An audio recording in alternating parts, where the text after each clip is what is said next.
Tell me, how much sun would you actually need to get for your hair to get this light and for you to not have a tan at all? I mean, what they're saying is that she has been on vacation for most of the year, which is true. And if that's the reason that her hair is this light, I would be shocked. But that would mean quite a bit of time vacationing for it to go from this color to this color. Again, I don't think that the sun is what did this. I think she just dyed her hair or put on a different wig. But I do love that they're coming at her with her summer on a yacht and the sun in her hair, because it would have to be quite a bit of time for it to get that light. And I know that they know that. It's a little bit of a dig that they're saying that she has been doing nothing all summer except for sunning herself on the deck of a yacht. And when the people in my comments are calling Megan the yacht girl, I laugh because this broad has been on a yacht several times this summer already. Welcome back, everyone. Today, we're diving into the latest palace spin that honestly insults people's intelligence. Picture this. The Daily Mail has been touting a narrative that Kate Middleton, the Duchess of Cambridge, has unveiled a new look. And what's their explanation for this sudden transformation? Apparently, it's all down to spending her summer basking on a yacht under the sun. Now, I don't know about you, but the last time I checked, a few weeks of sun exposure don't exactly result in a complete makeover. Sure, you might get a tan, maybe a few sun-bleached strands of hair, but a total transformation, from hair colour to overall look, that's a bit of a stretch, don't you think? This isn't just a little sun-kissed glow we're talking about, it's a radical change. And it's more in line with what you'd expect to see after a few hours in a salon chair, not from lounging on a yacht deck. A cut here, a colour there, perhaps a touch of Botox. These are the tools of the trade for a stylist, not Mother Nature. So why is the Daily Mail peddling this narrative? Could it be a convenient cover-up to distract from other, more pertinent issues? Or is it just another example of their relentless spin designed to keep the public guessing? The truth is, we may never know. But what we do know is this. The sun can do many things, but it doesn't work miracles. It can't turn a brunette into a blonde, it can't smooth out wrinkles, and it certainly can't transform a person's entire appearance overnight. So, let's call it what it is, shall we? This isn't sunlight. It's straight-up salon work. What's more intriguing is how the narrative keeps changing. It's a fascinating spectacle, watching how the story about Kate Middleton's transformation keeps mutating, adapting, and evolving. It seems that the tale is as fluid as water, taking on new shapes and forms to fit into the mould of the public's perception. At first, we were given a heart-wrenching narrative. Kate was battling cancer. The news was shocking, the implications grave.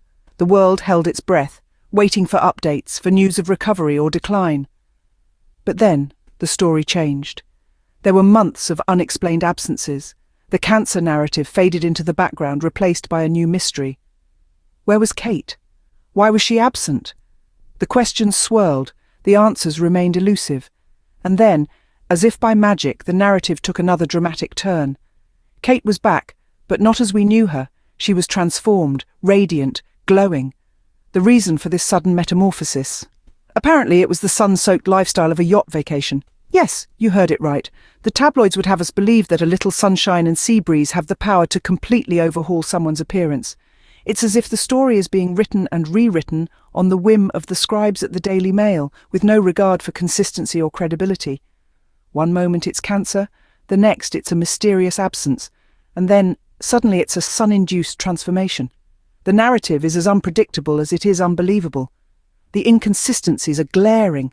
The constant rewriting of the script is not only confusing, it's downright suspicious. It's as though the truth is being sculpted and reshaped to suit the needs of the moment, with little regard for the intelligence of the public.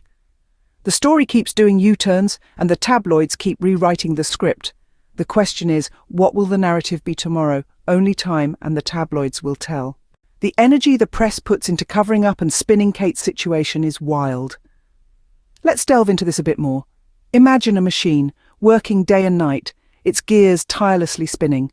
That's what the press seems to be doing with Kate's narrative. A never-ending cycle of spinning tales that are as fantastical as they are inconsistent. It's a spectacle, really.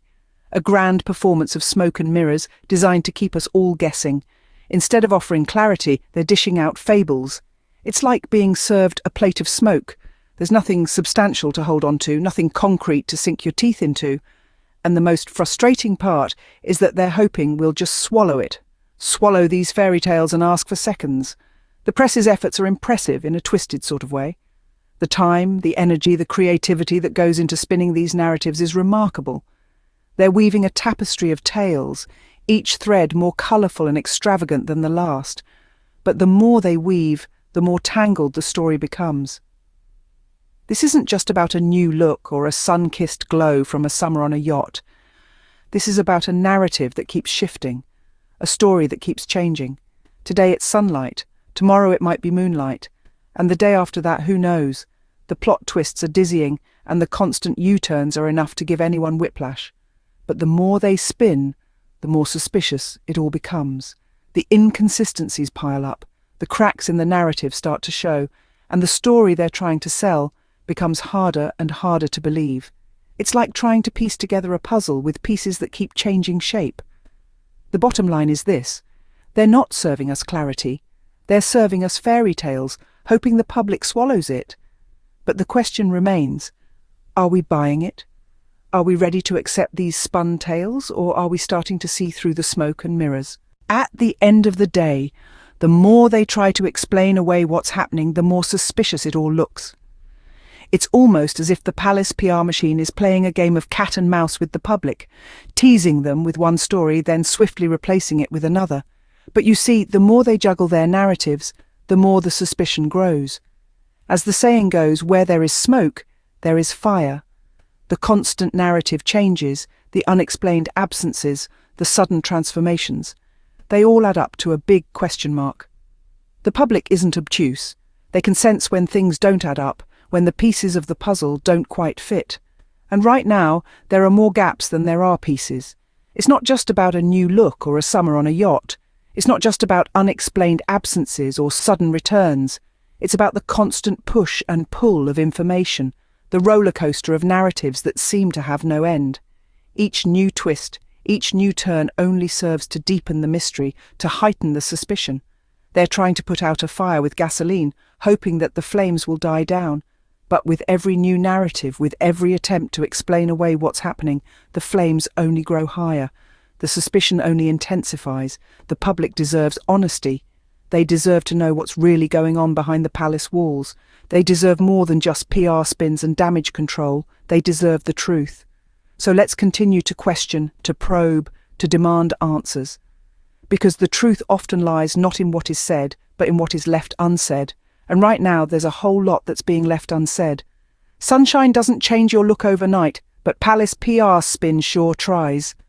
Let's not be blinded by the glare of the sun. Let's keep our eyes open and our minds alert, because the truth, as they say, will always find a way to shine through. So we've discussed the constantly changing narratives and the growing suspicion. We've delved into the so-called new look fallacy, pointing out how a touch of sun cannot possibly account for the dramatic changes we're seeing. We've also noted how the storyline keeps shifting, from battling serious illness to unexplained absences, and now a supposed sun-kissed transformation. A compelling case of palace spin, wouldn't you agree? We've looked at how the press seems to be in overdrive, crafting fanciful tales to cover up what's truly going on. And we've highlighted the growing suspicion. The more they try to explain away these inconsistencies, the more dubious it all becomes. This isn't about sunlight or yacht life. It's about a narrative that keeps doing U-turns, leaving us more perplexed than ever. What do you think? Sunlight makeover or yet another royal cover-up? Drop your thoughts below.